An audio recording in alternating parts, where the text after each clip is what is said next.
Okay, Soul Bridge Tribe, this is Julie from Soul Bridge Holistics, and today I'm going to give you a very interesting lesson about creating an energy vortex for healing a space or a crowd or a large area and leaving it there permanently.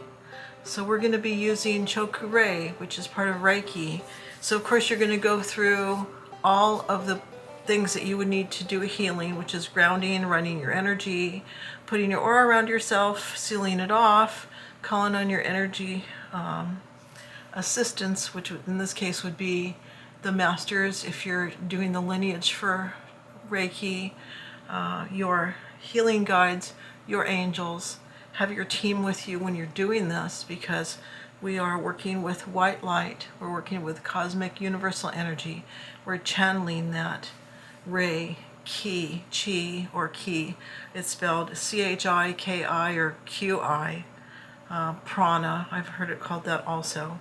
We're channeling this energy, this universal energy, down through our crown chakra, down through our arms, out our palms, and into whatever it is that we're doing. So I'm using my hands then when I'm using the symbols, and we know that Cho-Ku-Rei is not just a flat symbol, it is a significant way to capture and transform energy and create a much more dynamic pattern for that energy to follow. And I am creating literally a vortex. And the way I'm creating that vortex is bringing the energy across. Remember the three arms of Cho-Ku-Rei, bringing the energy down, and then in a counterclockwise fashion, creating that vortex, that spinning vortex. Now, if I'm creating it across and down and spinning that vortex around in a person, I am amplifying the energy and the speed at the rate at which the energy, the key, is entering the person's body. But I want to give you some alternate methods for using Cho-Ku-Rei. So let's discuss the second arm of Cho-Ku-Rei. I'm looking at my notes. We have across, we have down. Will it go into the earth? Will it ground out? So it should be going down at least through the person, and usually down their energy cord down into ground. Will it go into a chair? Will it remain there until the person who sits in the chair dissipates the energy on their own? So I have Cho-Ku-Rei, and I'm putting that energy into the person. But what if I'm talking about a person who's throwing negative energy, who's throwing cords at me, a person who has a really ill manner, a bad boss, a bad director, a person that you know carries a lot of negative energy around with them, and that energy is being directed at you. It sticks to your aura, it looks like goo. So I will teach you how to send that kind of energy back to its originator, especially when I know who that person is, because I feel like gook when I'm backache. It hurts me. It feels like you're stuck in a mud bath. And so when I'm doing an energy healing on myself and I clean all that stuff off my aura, and I just basically take all the goo, put it in that basket, that energy basket I create in front of me, take it all off, put it in there, okay? Send it back to that person. But what if I want to heal that person? I'm giving it back to them. That's the accountability. Cutting the cords, putting in the basket. I can float them away, or I can give them back to the creator. Here, take those back. That's your energy. You can have that back. We know it's a law of physics. Any energy once created can never be destroyed. So you are a co-creator, and you are being accountable for what to do with that energy. Sending it back is one thing. Causing it to dissipate is another thing, because we've turned it into butterflies or leaves, sand, just kind of dissipate it, transmute it, use alchemy on it. The other thing we can do is create an energy vortex. So I'm creating vortexes over different things. I can put it over somebody's chair, I can put it over a doorway, I can put it in a hallway, I can put it in a quad. I can make a vortex big enough to cover a country if I can visualize myself standing back at the earth and shooting energy at it. And when you stand back at the earth, you will find yourself surrounded by angels, because they're working at that level too, and they're healing the earth from a distance. So literally, when you're visualizing the earth from that distance. If I'm creating a vortex to cleanse negativity, here's what this looks like. And this is kind of by location at this point. By location is being in two places at once. How do I do that? By my visualization. Just like when I'm sitting with my guide in the park and I'm actually sitting in this chair here also. That's by location, all right? You're using your third eye to do that. You can also use it for distance healing, which I'll talk about in a minute. But first we're going to go into the energy vortex. So I'm visualizing that doorway. And I do the same thing. Across, down, create that vortex of spinning energy. I'm going to root that down into the ground. And I'm going to spin that really big, just like a little tornado, right? Keep it spinning in that doorway. And I'm going to let that go. You know, it's interesting that Nikola Tesla used to do the same thing. He would envision things in his mind. They say that he had the ability to view different dimensions, and he would actually create a thought form version of something in a different dimension, get it spinning, check on it later on to see if it's still working, and adjust it from that dimension to see if it actually works before he starts to build the parts here. Interesting, right? That's by location. Interesting. That's on a whole nother level. So it's pretty advanced when a person can use their mind to perceive different dimensions and do different dimensional travel. There are people who can. I'm not one of them. But when you get really advanced in energy work, these are the kinds of things that you can do working with other dimensions. So Earth is not the only dimension. We're talking about being three-dimensional right now, but we're actually going into 5D. Five-dimensional means these kinds of skills, these kinds of perceptions, the use of the third eye, the use of bilocation, the use of instantly creating things, parallel, instant things that just happen to coincide with what you're doing, instantaneous connections with others. That's all kind of 5D. We are heading that way right now. It's part of the ascension of Earth.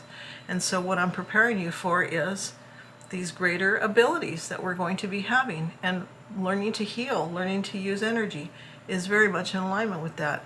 So again, let's say I was working in a foreign school abroad. The director of the school was extremely negative.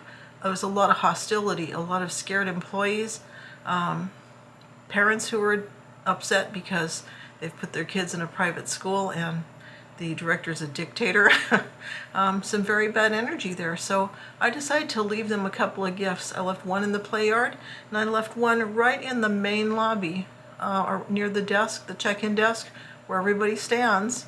So I just visualized myself in that place, across, down, and then do that Cho-Ku-Rei. You're doing the Rei part. You're swirling that, making that vortex, ground it to that spot.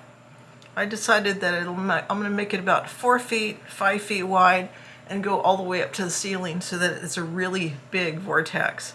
And I left that spinning. I guarantee you it's still spinning right now. You ever seen one of those little things with the balls on a string, and when you hit one of them it goes dunk, dunk, and they continue to hit each other and it goes back and forth forever? That's what happens when you create an energy vortex. It continues to spin. It's magnetic. So, and also I'm the creator of that thing. I'm the one who's creating that energy. And I know that you can transmute an energy, you can change it to something else, but if they can't perceive that it's there and they don't know how to change it, they're all walking through it. It's going to dissipate their negative energy. Because imagine you're going into a white light vortex. It's like being in spin dry, right? It's you're going through a dryer. It's spinning you around, and the dryer balls are hitting you, and it's flaking off all the negativity. And next thing you know, all that's left is a nice clean piece of laundry that you remove. All the hair and lint has been taken off. So I'm kind of de-linting people in a positive kind of way. Okay, I have put the Cho-Ku-Rei symbol, this kind of vortex, on people's chairs. I put it in doorways. Again, my goal as a healer, when I look back and see that something's negative and I go, somebody should do something about that. That can't stay that way. My natural inclination as a healer is to do something about it. And I do. So I'm doing that from a distance. I'm doing this with my mind. Just like I taught you to visualize walking toward your front door and then visualize walking to the park where you interact with your spirit guide, that's by location. That's literally what it is. It's also called remote viewing, distance healing. And so now it shouldn't be so difficult for you to understand what distance healing actually is. For the distant healing part, what you would do is I'm going to visualize a chair next to me or across from me. I'm going to close my eyes. I'm going to take this person that I'm doing the healing on. I have a photo of them or a vision of them in my mind. Put that person in the chair. If you've never met the person, you don't know what they look like, get their name. So Lucille Ball, whoever it is, I'm putting that person in the chair. I visualize them in the chair. I'm going to do the same procedure for that person as if they were in the room. It's by location. It's remote viewing. It's distance healing. It works because we're all made of energy. Okay? And you are bilocating. That's a physics thing. This is proven. It's part of quantum physics that, light particles are bouncing around all over the place and they're in several places at once. And things only appear to you to be solid. Everything that you see that you think is solid right now is actually blinking on and off and in and out, and it's appearing in different dimensions at once. So bilocation is not so weird when you understand quantum physics. Okay, so back to my person. I'm grounding her. I'm running her energy, putting the aura around her for protection, put the white light, bring her spirit guides in to help her out. I can put the basket in front of her, cut cords, check all her chakras. I mean, I can have the person on the phone and be doing this and be going, this chakra looks okay, that one's weird, this one I'm fixing, what's up with your back, there's something about your back, there's a cord right here. Who have you got that's attached to your heart chakra right now? Did you just break up with somebody? You can literally do a whole reading on the phone with somebody, just talking about what you see in their chakras and in their aura and any cords that are connected to them. Address whatever you see. Somebody asked me with mental health and substance use disorder, if a person has damaged the aura with drugs, can you fix it? And I'm thinking about when I'm cutting cords and stuff and I'm fluffing up an aura and sealing it off and trying to look for holes and cover them up, does that affect that person's well-being? That'll be an interesting question for you. I mean, because you can work on people and you can ask them, are you feeling a difference? Is this affecting you? Okay. Because belief is a lot too. You can give a person a placebo and they can go, yeah, I'm feeling better. Because what did they do? They adjusted their own energy. They're working on themselves from the inside. So nothing happens if a person's going, no matter what you do, I'm not budging. I don't believe this. It's not going to help me. I'm going to put up this block. I mean, yeah, it's possible for a person to put up a block so that you can't do anything to help them. But this is what Reiki does. And this is why it's so powerful. And it's like sprinkling water on seeds everywhere and letting them bloom. And that's what I'm doing when I'm creating energy vortexes. I'm not randomly doing them anywhere, but I can tell you that I was in a company that had a really dark hallway. At the end of the hallway was the boss's office. And she was a really negative person. Hit it off with the person at the front desk. So I let them know that I put an energy vortex in the hallway outside the boss's door. And she goes, I keep thinking about that because every time I go down the hallway, I can feel it. And sometimes I think I can see it. Very sensitive person. There are people who can see auras.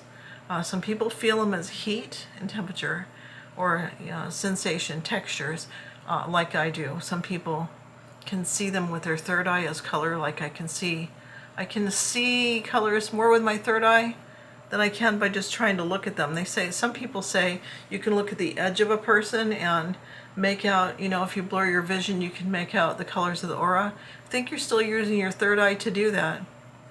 So learning to visualize the way I'm teaching you does activate your third eye. This is what you're using when you have that inner vision, when you're seeing that. I believe that what I'm doing is helping the world. I'm a healer. I'm also a teacher. And so that's why Soulbridge Holistics was founded, so that I could give you the skills to help you to get on a better life path, make sound choices, have better health, be more aware of what your brain is doing, what your thoughts are creating, the reality that you're choosing. And this is part of our Soul Bridge family because there's so many other light workers like me who have gifts and talents. And as I said earlier, we don't all have the same gifts and talents. One person might see colors differently than someone else, but I guarantee we were all born with gifts and talents.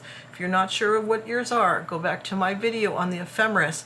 Do your ephemeris reading for your life path, and also look at the one on numerology, and do your numerology for your life path. It will clearly explain to you what your gifts and talents are. It's very interesting when I looked at the numerology thing for the day of your birth, and it said the 20th, intuition. I went, you know, they nailed it. I don't even know who wrote that website, but it was just awesome to see. All right, lovely Soul Tribe, stay luminous, and I'll see you again for the next video. Like, share, subscribe. Click the link below to buy me a coffee, and you all have a luminous day.